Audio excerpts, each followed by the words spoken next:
يا أيها الذين آمنوا أطيعوا الله وأطيعوا الرسول وأولي الأمر منكم فإن تنازعتم في شيء فردوه إلى الله والرسول إن كنتم تؤمنون بالله واليوم الآخر ذلك خير وأحسن تأویلا۔ آج سورۃ النساء آیت نمبر 59 کا بیان ہے۔ اب آگے اللہ پاک نے فرمایا، پچھلی آیت میں تو فرمایا تھا ان اللہ یأمرکم ان تعدوا الامانات الی اہلها فاذا حکمتم بین الناس ان تحکموا بالعدل، کہ امانتیں ادا کرو، اور کل کا جو بیان تھا جب تم لوگوں کے درمیان فیصلہ کرو تو عدل کے ساتھ فیصلہ کرو۔ اب آگے فرمایا یا ایھا الذین آمنوا اطیعوا اللہ، اے ایمان والو اللہ کی اطاعت کرو، وَأَطِیعُوا الرَّسُولَ، اور رسول کی اطاعت کرو، وَأُولِي الْأَمْرِ مِنْکُمْ، اور جو تم میں سے صاحبان امر ہیں ان کی بھی اطاعت کرو۔ فَإِن تَنَازَعْتُمْ فِي شَيْءٍ فَرُدُّوهُ إِلَى اللَّهِ وَالرَّسُولِ، پھر اگر کسی چیز میں تمہارا اختلاف ہو جائے تو اسے اللہ اور اس کے رسول کی طرف لوٹا دو۔ ان کنتم تؤمنون باللہ والیوم الآخر، بشرطے کہ تم اللہ اور روز قیامت پر ایمان رکھتی ہو۔ اصل میں اللہ پاک نے یہ فرمایا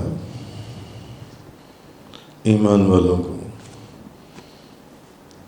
چار چیزیں اس آیہ کریمہ کے اندر: اللہ کی اطاعت کرو، اللہ کے رسول کی اطاعت کرو، صاحبان امر کی اطاعت کرو، اور پھر بھی اگر کسی چیز میں تمہارا اختلاف ہو تو اسے اللہ اور رسول کی طرف لوٹا دو۔ تو چار چیزوں کا ذکر ہے۔ اطیع اللہ سے مراد اللہ کی کتاب کے احکامات ہیں۔ اللہ کی کتاب میں جو احکامات نازل ہوئے، جو احکامات فرمائے گئے، وہ احکامات ہیں، اطیع اللہ سے مراد۔ اور اطیع الرسول سے مراد وہ احکامات جو حدیث میں بیان کیے گئے، جو سنت سے ثابت ہیں۔ اور اولی الامر منکم سے مراد اجماع ہے، یعنی علماء ان کی اکثریت جو ہے کسی بات کے اوپر متفق ہو جائے، علماء کی اکثریت کسی بات پر متفق ہو جائے۔ اور چوتھی چیز قیاس ہے۔ تو پہلی چیز کتاب، دوسری چیز سنت، تیسری چیز اجماع، کہ پہلے آپ جو بھی احکامات ہیں ان کے جو بھی معاملات، جو اس کا حکم نازل ہوا، سب سے پہلے آپ اس کو کتاب میں دیکھیں گے، قرآن کے اندر۔ اگر وہاں نہیں تو آپ اس کو حدیث میں دیکھیں گے، اگر وہاں نہیں تو پھر آپ اس کو اجماع میں دیکھیں گے، جہاں پر علماء کی جو کثرت ہے اس بات پر متفق ہو جائے کہ اس چیز کا جواب اس چیز میں ہے۔ اور چوتھا قیاس،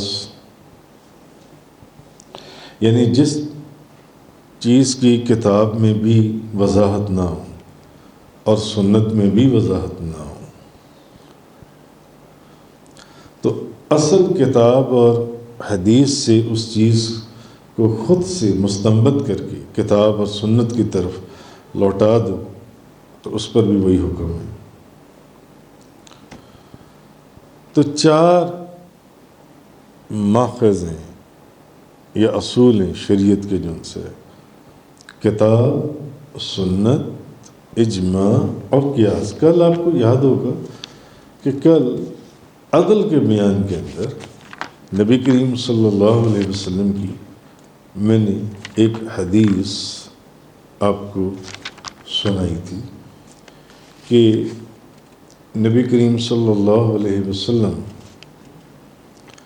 آپ نے جب حضرت معاذ کو یمن کی طرف بھیجا چیف جسٹس بنا کر، تو حضور نے پوچھا کہ معاذ تم وہاں فیصلہ کیسے کرو گے؟ تو انہوں نے کہا کہ میں اللہ کی کتاب کے مطابق فیصلہ کروں گا۔ تو آپ نے فرمایا کہ اگر اللہ کی کتاب میں مطلوبہ حکم نہ ہو تو پھر کیا کرو گے؟ انہوں نے کہا پھر میں اللہ کے رسول کی سنت کے مطابق فیصلہ کروں گا جو حدیث میں موجود ہے۔ آپ نے پوچھا کہ اگر رسول اللہ کی سنت میں بھی وہ مطلوبہ حکم نہ ہو، تو حضرت معاذ فرمانے لگے پھر میں اپنی رائے سے اجتہاد کروں گا۔ تو نبی کریم صلی اللہ علیہ وسلم نے فرمایا کہ شکر ہے جس نے رسول اللہ صلی اللہ علیہ وسلم کے فرستادہ کو توفیق دی، یہ توفیق عطا فرمائی۔ تو اصل چیز کیا ہے؟ کتاب، قرآن، پھر حدیث، اس کے بعد اجماع، اس کے بعد قیاس۔ تو اس آیت کے اندر ان 4 چیزوں کا بیان ہے، ان 4 چیزوں کا۔ یا ایھا الذین آمنوا، اے ایمان والو، اطیعوا اللہ، اللہ کی اطاعت کرو، واطیعوا الرسول، اور رسول کی اطاعت کرو، واولی الامر منکم، اور جو تم میں سے صاحبان امر ہیں ان کی اطاعت کرو۔ یعنی پہلی چیز قرآن میں، دوسری چیز حدیث میں، تیسری چیز جس چیز کے اوپر علماء کی کثرت کا اجماع ہو جائے، فَإِن تَنَازَعْتُمْ فِي شَيْءٍ فَرُدُّوهُ إِلَى اللَّهِ وَالرَّسُولِ إِن كُنتُمْ تُؤْمِنُونَ بِاللَّهِ وَالْيَوْمِ الْآخِرِ۔ اور پھر بھی اگر کسی چیز کے اوپر تمہارا اختلاف ہو جائے تو پھر اسے اللہ اور اس کے رسول کی طرف لوٹا دو، بشرطے کہ تم اللہ اور روز قیامت پر ایمان رکھتے ہو، یہ بہتر ہے۔ ذالک خیر و احسن تأویلا، یہ بہتر ہے اور اس کا انجام سب سے اچھا ہے جو ان سے۔ اب قرآن تو آپ سب کو معلوم ہی ہے، حدیث بھی آپ کو معلوم ہے کہ قرآن میں دیکھیں، اس کے بعد حدیث میں دیکھیں، اور اگر اس میں بھی نہیں ملتا تو پھر اولی الامر کو دیکھیں کہ اولی الامر جو ہیں وہ کیا کہہ رہے ہیں جو ان سے۔ تو حضرت ابو ہریرہ فرماتے ہیں اولی الامر منکم سے مراد امراء اور حکام ہیں، امراء اور حکام ہیں۔ لیکن حضرت ابن عباس رضی اللہ تعالی عنہما انہوں نے فرمایا کہ اس سے مراد اہل دین اور اہل فقہ ہیں، جو دین کی سمجھ بوجھ رکھتی ہیں، جو فقہ کو سمجھتی ہیں، فقہ کو۔ اولی الامر وہ ہیں کہ ان سے پوچھا جائے کہ اب اس مسئلے میں کیا کیا جائے، اب اس معاملے میں کیا کیا جائے، جو ان سے، جیسے کہ اب آج کل ایک کورونا کی وبا پھیلی ہوئی ہے، تو اب اس کورونا کی وبا جس نوعیت کی یہ وبا ہے، جس نوعیت کی پینڈیمک ریسپیریٹری وائرس پھیلنے والا ہوا کے ذریعے یا ویسے جن سے، تو اب اس کا حکم تو بظاہر قرآن حدیث میں کہیں نظر نہیں نہ آتا۔ تب آپ دیکھ رہے ہوں گے کہ مختلف جو علماء ہیں، پھر علماء کے مختلف گروپ میں جو اس کی اپنی اپنی جگہ کے پر وضاحت کر رہے ہیں، اور وہ کہہ رہے ہیں کہ کچھ کہہ رہے ہیں کہ مسجدیں کھولیں، کچھ کہہ رہے ہیں مسجدیں نہ کھولیں، کچھ کہہ رہے ہیں کہ نماز تراویح مسجد میں ہوگی، جمعہ ہوگا، کچھ کہنے نہیں ہوگا، بس چند لوگوں کی ضرورت ہے وہاں پر۔ تو تیسری چیز اولی الامر۔ اولی الامر کون ہے؟ جو فقہ دین کی سمجھ رکھتے ہیں، یعنی علماء حق، وہ اس مسئلے میں کیا کہتے ہیں جو ان سے یہ۔ اور چوتھی چیز ہے قیاس، کہ اگر پھر بھی اس کے بعد بھی جو ان سے کوئی فیصلہ نہ ہو اور کیا کہتے ہیں کسی چیز میں تمہارا اختلاف ہو جائے، تو پھر اسے اللہ اور اس کے رسول کی طرف لوٹا دو۔ جو تم یعنی قرآن حدیث سے مستنبط کرتے ہو، نکالتے ہو، اس کو پھر اللہ اور اس کے رسول کے اوپر، کہ اگر تم روز قیامت پر ایمان رکھتے ہو اور یہ بہتر ہے اور اس کا انجام سب سے زیادہ اور اس کا انجام سب سے اچھا ہے جو ان سے۔ تو اولی الامر اصل میں اولی الامر منکم سے مراد علماء حق ہیں، جو قرآن اور سنت سے مسائل جو ہیں وہ نکالتے ہیں اور تشکیل دیتے ہیں، ان کو مستنبط کرتے ہیں، اولی الامر۔ جیسے کہ ایک جگہ پر اللہ پاک نے فرمایا، اور اگر وہ اس معاملے کو رسول اور اپنے اولی الامر کی طرف لوٹا دیتے، سورۃ النساء آیت نمبر 83 کے اندر، کہ اگر وہ اس معاملے کو رسول اور اپنے اولی الامر کی طرف لوٹا دیتے تو اس کا حل وہ لوگ ضرور جان لیتے جو ان میں سے کسی مسئلے کو مستنبط کر سکتے ہیں۔ تو خلفائے راشدین کے دور کے بعد، خلفائے راشدین کے حضرت ابوبکر صدیق، عمر فاروق، عثمان غنی، حضرت علی کرم وجہ، خلفائے راشدین کے دور کے بعد ہر زمانے میں جو مسلمان ہیں وہ امراء یا حکام کے مقابلے میں ائمہ فتویٰ کی پیروی کرتی ہیں۔ علماء یا وہ ائمہ، وہ دین اور فقہ کی سمجھ رکھنے والے لوگ جو قرآن اور حدیث سے مسائل کو مستنبط کرتے ہیں، امراء اور حکام کے مقابلے میں، کہ اب فار ایگزامپل اس دور میں اب اگر کوئی مسئلہ قرآن اور حدیث سے کوئی سمجھنا ہے کہ جناب اس کا جواب کیا ہے، اب بتائیں ہم کیا کریں، اس وقت یہ ایک مسئلہ کھڑا ہوا ہے، تو کیا آپ پرائم منسٹر کے پاس جائیں گے اس کا مسئلہ پوچھنے؟ پریزیڈنٹ کے پاس جائیں گے؟ میرا خیال ہے وہ قرآن اور حدیث سے یہ مسئلہ نہیں۔ وہ خلفائے راشدین تھے جنہوں نے نبی کریم صلی اللہ علیہ وسلم کی صحبت میں وقت گزارا تھا، وہ تو خود ائمہ فقہ تھے، اپنے وقت کے مجتہد تھے، جنہوں نے قرآن اور حدیث نبی کریم صلی اللہ علیہ وسلم کی مبارک اور بزرگ بارگاہ سے سیکھا تھا اور سمجھا تھا۔ ان کی بات اور تھی۔ تو اصل میں جو چیز ہے کہ خلفائے راشدین کے دور کے بعد ہر زمانے میں مسلمان امراء اور حکام کی بجائے جو ائمہ فتویٰ ہیں ان کی پیروی کرتی ہیں، کیونکہ خلفائے راشدین تو خود اصحاب علم اور ائمہ فتویٰ تھے۔ تو پھر اس سے پھر یہ بات معلوم ہوئی نا کہ اولی الامر منکم سے مراد ہر دور میں ائمہ فتویٰ اور علماء اور فقہاء جو ان سے۔ تو اس لیے اللہ پاک نے فرمایا یا ایھا الذین آمنوا، اے ایمان والو، اطیعوا اللہ، اللہ کی اطاعت کرو، واطیعوا الرسول، اور رسول کی اطاعت کرو، واولی الامر منکم، اور جو تم میں سے صاحبان امر ہیں ان کی اطاعت کرو۔ اب بعض نے اولی الامر سے مراد امراء اور حکام لیا، اور بعض نے اولی الامر سے مراد وہ دین کی سمجھ رکھنے والے علماء اور ائمہ فقہ لیے، اور یہ زیادہ نزدیک ہے اس بات کے، کیونکہ اگر اس وقت کو لیں تو پھر اس وقت جو اولی الامر تھے خلفائے راشدین، وہ تو خود ائمہ فقہ تھے، خود اپنے وقت کے مجتہد تھے. انہوں نے تو اس بارگاہ سے علم حاصل کیا جس بارگاہ کے اندر ان کی موجودگی میں قرآن نازل ہوتا تھا. اب اس دور میں پھر کیا کریں گے، یا ان کے بعد کے پھر دور میں کیا ہوا؟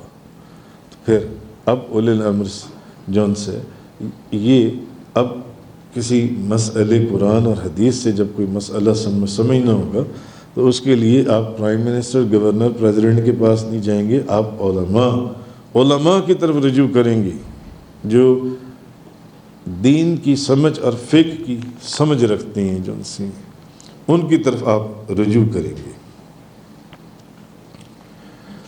تو اب ایک نقطہ یہ بھی ہے کہ اطیع اللہ و اطیع الرسول، اللہ کی اطاعت کرو اور رسول کی اطاعت کرو، مگر اولی الامر سے پہلے اطیعوا کا نہیں فرمایا کہ ان کی اطاعت کرو. اللہ سے پہلے اس کی اطاعت کرو، اس کے رسول کی اطاعت کرو. وَأُولِي الْأَمْرِ مِنْكُمْ، یہاں اطیعوا کا ذکر نہیں فرمایا. اس کی وجہ یہ ہے کہ اللہ کی بھی اطاعت مستقل ہے اور اللہ کے رسول کی اطاعت بھی مستقل ہے. وہاں تو قرآن اور حدیث میں جو حکم نازل ہو گیا بس وہ اٹل ہے، وہ اپنی جگہ بالکل صحیح ہے، مگر جو علماء اور حکام ہیں ان کی اطاعت مستقل نہیں ہے. اس لیے ان سے پہلے اطیعوا کہ ان کی اطاعت ایسا نہیں آیا. جب ان کے احکام اللہ اور اس کے رسول کے احکام کے مطابق ہوں گے تو ان کی اطاعت کرو، ورنہ ان کی اطاعت نہ کرو. تو اسی لیے بعض نے پھر اولی الامر کی جو تعریف کی، انہوں نے کہا کہ اولی الامر وہ لوگ ہیں جو اصل میں دین کی جو فقہ کو سمجھتے ہیں، دین کی سمجھ بوجھ ہے، ائمہ فقہ، علماء حق جو ان سے وہ ہیں. لیکن ان کی اطاعت جو ان سے ہے، اگر تو ان کے احکام اللہ اور اس کے رسول کے مطابق ہیں تب ان کی اطاعت کرو، ورنہ ان کی اطاعت نہیں کرنی. مگر جب اطیع اللہ و اطیع الرسول، ان کی اطاعت کرو، قرآن میں جو ہے اور حدیث میں جو کچھ ہے بس اس کے اوپر. وَأُولِي الْأَمْرِ مِنْكُمْ، اور تم میں سے جو صاحبان امر ہیں، یعنی اگر وہ جو بھی حکم دے رہی ہیں، آپ کے موجودہ علماء جو ہیں جو بھی حکم دے رہی ہیں، اگر تو ان کا حکم اللہ اور اس کے رسول کے حکم کے مطابق ہے تو ان کی اطاعت کرو، ورنہ ان کی اطاعت نہ کرو. مسلم شریف کی ایک حدیث مبارکہ ہے، حضرت علی کرم اللہ وجہ الکریم بیان کرتے ہیں کہ نبی کریم صلی اللہ علیہ وسلم نے ایک لشکر بھیجا، اور جو بھی لشکر حضور بھیجتے تھے اس کا ایک کمانڈر ہوتا تھا، اس کا ایک چیف ہوتا تھا، اس کا ایک امیر ہوتا تھا. اس کا ایک امیر بنا دیا. اچھا، اب اس امیر نے کیا کیا، جب وہ لشکر چلا گیا نا راستے میں کہیں پر، اس نے کیا کیا کہ اس نے کہا آگ جلاؤ. آگ جلائی، اور جب آگ جل گئی، الاؤ جل گیا، تو اس نے، کیونکہ وہ امیر تھا، کمانڈر تھا، اس نے جو لشکر تھا نا اس کو حکم دیا کہ اب اس آگ کے اندر داخل ہو جاؤ، یہ جو آگ جلائی ہے اس کے اندر کود جاؤ. اب بعض لوگوں نے تو اس میں داخل ہونے کا ارادہ کر لیا کہ بھی ہمارا امیر جو ہے، اس لشکر کا کمانڈر، وہ حکم دے رہا ہے کہ آگ میں کود جاؤ. انہوں نے تو پروگرام بنا لیا کہ چلو اس آگ میں کودتے ہیں. کودے نہیں، ارادہ کر لیا چلو اس میں کودتے ہیں. مگر ساتھ ہی جو دوسرا گروپ تھا، دوسرے لوگوں نے کہا کہ ہم آگ ہی سے تو بھاگ کر اسلام میں داخل ہوئے ہیں، یہ ہمیں کہہ رہے کہ آگ میں کود جاؤ.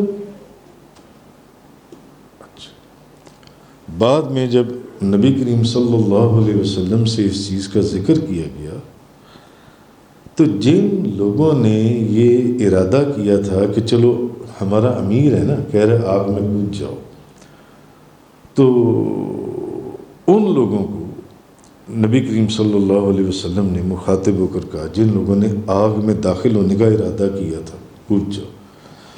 آپ نے ان سے فرمایا کہ اگر تم آگ میں کود جاتے نا تو قیامت تک آگ میں ہی رہتے. اور جن لوگوں نے اس امیر کو انکار کر دیا کہ نہیں ہم آگ میں نہیں کودیں گے، یہ سراسر آپ کا حکم اسلام کے قرآن اور حدیث کے خلاف ہے، یعنی کہ یہ حکم اس کے خلاف ہے. فرمایا اللہ کی معصیت میں کسی کی اطاعت نہیں ہے. تو ان لوگوں کی نبی کریم صلی اللہ علیہ وسلم نے تعریف کی. فرمایا اللہ کی معصیت میں، اللہ کی نافرمانی میں کسی کی اطاعت نہیں ہے. اطاعت صرف نیکی کی ہے، نیکی کی. اب جس بندے کو حضور نے کمانڈر بنا کر بھیجا تھا، اب اس بندے نے آگ جلوائی اور ان کو کہا کہ کودو اس کے اندر، آگ میں داخل ہو جاؤ. آدھے لوگ تو آگ میں جانے لگے، کچھ لوگ آدھے رک گئے، ان کا نام لیا تھا. تو حضور نے ان کی تعریف فرمائی جو آگ میں نہیں گئے، اور جو آگ میں جانے لگے تھے حضور نے کہا اگر آگ میں چلے جاتے تو قیامت تک آگ کے اندر ہی رہتے. خیر آگے فرمایا فَإِن تَنَازَعْتُمْ فِي شَيْءٍ فَرُدُّوهُ إِلَى اللَّهِ وَالرَّسُولِ إِن كُنتُمْ تُؤْمِنُونَ بِاللَّهِ وَالْيَوْمِ الْآخِرِ. تو اسے، اور پھر اگر کسی چیز میں تمہارا اختلاف ہو جائے تو اسے اللہ اور رسول کی طرف لوٹا دو، اسے اللہ اور اس کے رسول کی طرف. تو اگر کسی چیز میں اختلاف ہو جائے تو اسے اللہ اور اس کے رسول کی طرف لوٹا دو، یعنی پھر جو تم سمجھتی ہو نا کہ یہ چیز قرآن اور حدیث کے مطابق ہے اس کے اوپر عمل کرو.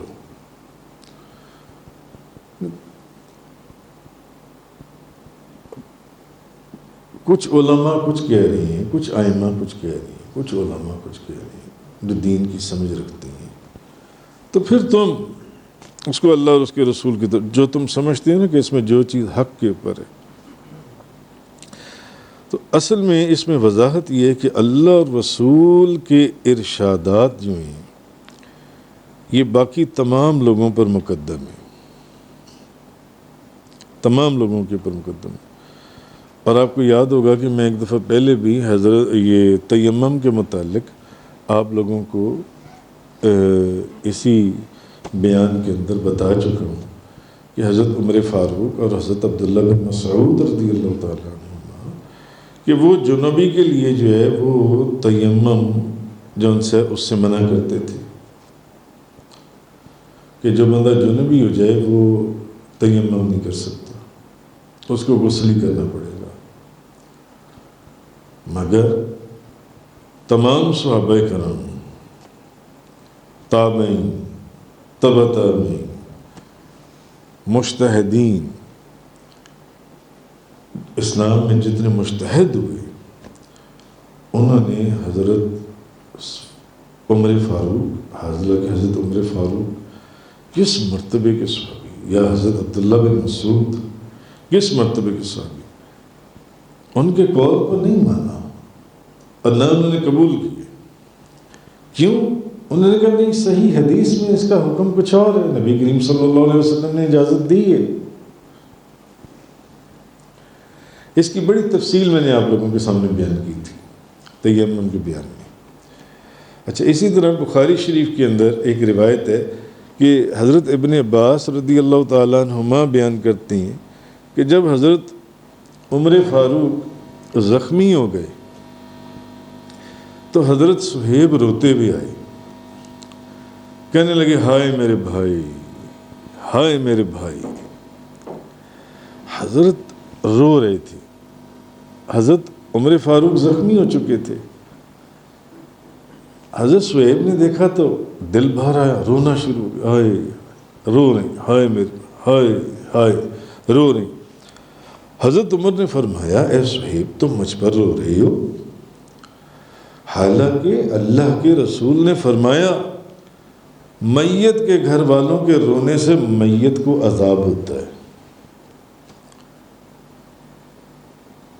میت کے گھر والوں کے رونے سے اس طرح جو تم چیخیں مار مار کے رو رہی ہو، ہائے ہائے لگائی ہوئی ہے، میت کے گھر والوں کے رونے سے میت کو عذاب ہوتا ہے، تم رو رہے ہو.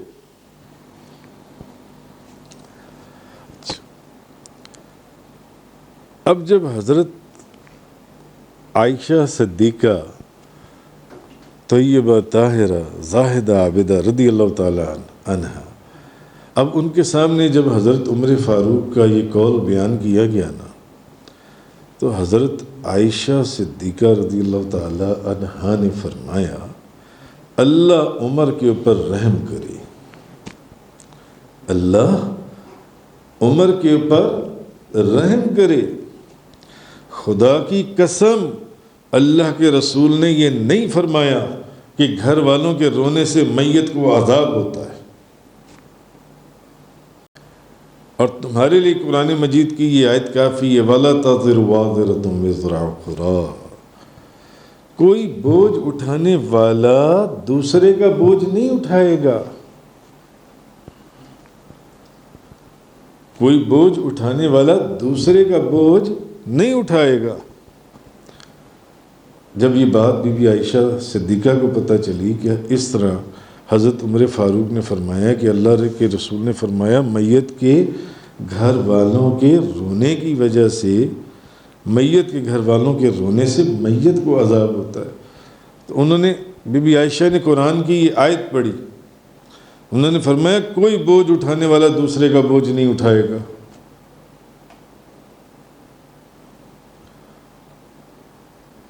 تو انہوں نے کہا اللہ عمر پر رحم کرے، خدا کی قسم اللہ کے رسول نے یہ نہیں فرمایا کہ گھر والوں کے رونے سے میت کو عذاب ہوتا ہے. اور پھر بی بی عائشہ صدیقہ نے یہ بات کلیئر کی. حضرت عائشہ صدیقہ رضی اللہ تعالی عنہما نے بیان کیا، وہ فرماتی ہیں کہ نبی پاک صلی اللہ علیہ وسلم کا ایک یہودیہ کی قبر سے گزر ہوا. ایک یہودی عورت کی قبر پہ سے نبی پاک صلی اللہ علیہ وسلم گزرے تو لوگ رو رہے تھے اس یہودی عورت پر. اس یہودی عورت پر لوگ رو رہے تھے تو نبی کریم صلی اللہ علیہ وسلم نے فرمایا اس یہودی عورت کے اوپر اس کے گھر والے اس کی قبر کے اوپر رو رہے تھے.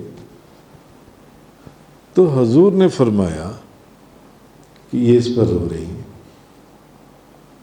یہ اس پر رو رہی ہیں اور اس کو قبر میں عذاب ہو رہا ہے. اس کو تو قبر میں عذاب ہو رہا ہے کیوں؟ وہ یہودی عورت تھی. عذاب اس لیے نہیں ہو رہا تھا کہ اس کے گھر والے رو رہے تھے تو اس کو عذاب ہو رہا تھا. حضرت عمر فاروق نے اس کو کچھ اور سمجھا، انہوں نے کہہ دیا کہ نہیں، انہوں نے کہا کہ نہیں، کہ اللہ کے رسول نے میت کے گھر والوں کے رونے سے، اللہ کے رسول نے فرمایا کہ میت کے گھر والوں کے رونے سے میت کو عذاب ہوتا ہے. بی بی عائشہ صدیقہ نے فرمایا نہیں، ایسی بات ہرگز نہیں، اللہ عمر کے پر رحم فرمائے. ہرگز خدا کی قسم کھا کر انہوں نے کہا کہ اللہ کے رسول نے یہ نہیں فرمایا کہ گھر والوں کے رونے سے میت کو عذاب ہوتا ہے. اور پھر ان کی دوسری بخاری شریفی کی حدیث ہے کہ انہوں نے فرمایا اصل میں نبی پاک صلی اللہ علیہ وسلم ایک یہودی عورت کی قبر سے گزر رہے تھے تو اس کو تو عذاب ہونا ہی تھا. جو اللہ اور اس کے رسول پر ایمان نہ لایا اس کے گھر والے وہاں رو رہے تھے. حضور نے فرمایا دیکھو یہ رو رہے ہیں اور اس کو عذاب ہو رہا ہے. تو ان کے رونے کی وجہ سے تو اس کو عذاب نہیں ہو رہا تھا. تو پھر بی بی عائشہ صدیقہ نے یہ آیت کریمہ پڑھی وَلَا تَزِرُ وَازِرَةٌ وِزْرَ أُخْرَىٰ، اور کوئی بوجھ اٹھانے والا کسی دوسرے کا بوجھ نہیں اٹھائے گا. تو اصل چیز یہ ہے کہ حضرت بی بی عائشہ صدیقہ رضی اللہ تعالی عنہا نے قرآن کا جو قول تھا، جو قرآن کا حکم تھا، اس کو حضرت عمر کے قول کے اوپر مقدم رکھا اور فرمایا کہ اللہ کے رسول نے یہ عام قاعدہ نہیں بیان کیا کہ گھر والوں کے رونے سے میت کو عذاب ہوتا ہے، کیونکہ کسی کے گناہ کا دوسرے کو عذاب نہیں ہوتا، جس نے گناہ کیا اسی کو عذاب ہوگا۔ ایک بندہ گناہ کر رہا ہے تو اس کا عذاب دوسرے کو کیوں ہوگا؟ جو گناہ کر رہا ہے اس کو عذاب ہوگا۔ تو آپ نے پھر یہ خاص واقعہ بتایا کہ اصل میں تو وہ ایک یہودیہ عورت تھی جس کی قبر کے اوپر سے حضور گزرے، تو حضور نے اس کے گھر والوں کو دیکھ کر یہ فرمایا کہ دیکھو یہ اس کے گھر والے رو رہے ہیں، اس کو عذاب ہو رہا ہے۔ تو اس کا مطلب یہ نہیں تھا کہ اس کے رونے سے اس کو عذاب ہو رہا ہے۔ انہوں نے اس کی فیک کچھ اور سمجھی، انہوں نے کہہ دیا کہ نہیں دیکھو میں نے اللہ کے رسول سے سنا کہ میت کے گھر والوں کے رونے سے میت کو عذاب ہوتا ہے۔ تو بی بی عائشہ نے فرمایا نہیں، ہرگز ایسا نہیں ہے۔ تو بی بی عائشہ صدیقہ رضی اللہ تعالی عنہا نے انہوں نے قرآن کے قول کو حضرت عمر کے قول کے اوپر مقدم رکھا۔ اسی طرح تمام صحابہ کرام نے، تمام تابعین نے، تبع تابعین نے، مجتہدین نے اور ائمہ فقہ نے، علماء نے، آگے امت نے حضرت عمر فاروق و تیمم والی روایت کے اندر حضرت عمر فاروق حضرت عبداللہ بن مسعود کے قول کو ترجیح نہیں دی، بلکہ جو چیز حدیث میں تھی اس کو ترجیح دی کہ نہیں ٹھیک ہے اس کی نبی کریم صلی اللہ علیہ وسلم نے جب اجازت فرمائی۔ تو اصل چیز یہ ہے کہ جب علماء اور حکام کی ان کے احکام اللہ اور اس کے رسول کے احکام کے مطابق ہوں گے، اور یہ تو مثالیں صحابہ کرام کی تھیں جو میں نے دی ہیں آپ کو، جب ان کا حکم بھی اللہ اور اس کے رسول کے حکم کے مطابق ہوگا تو ان اولی الامر کی اطاعت کی جائے گی، ادروائز ان کی اطاعت نہیں کی جائے گی۔ تو یہ چیز اللہ پاک نے فرمائی کہ یا ایھا الذین آمنوا اطیعوا اللہ، نمبر 1 اللہ کی اطاعت، قرآن واطیعوا الرسول اور اللہ کے رسول کی اطاعت کرو، نمبر 2 سنت حدیث وَأُولِي الْأَمْرِ مِنْكُمْ اور جو تم میں سے صاحبان امر ہیں ان کی اطاعت کرو۔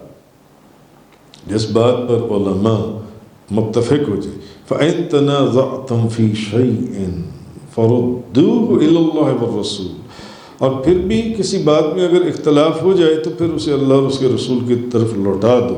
إِن كُنتُمْ تُؤْمِنُونَ بِاللَّهِ وَالْيَوْمِ الْآخِرِ، بشرطے کہ تم اللہ اور روز قیامت پر ایمان رکھتے ہو۔ ذَلِكَ خَيْرٌ وَأَحْسَنُ تَأْوِيلًا، یہ بہتر ہے اور اس کا انجام سب سے اچھا ہے۔ صدق اللہ تعالیٰ وبلغ رسول اللہ صلی اللہ علیہ وسلم۔ تفسیر قرآن کا یہ لیکچر انگلش میں سننے کے لیے براہ کرم ڈسکرپشن میں موجود لنک پر کلک کریں۔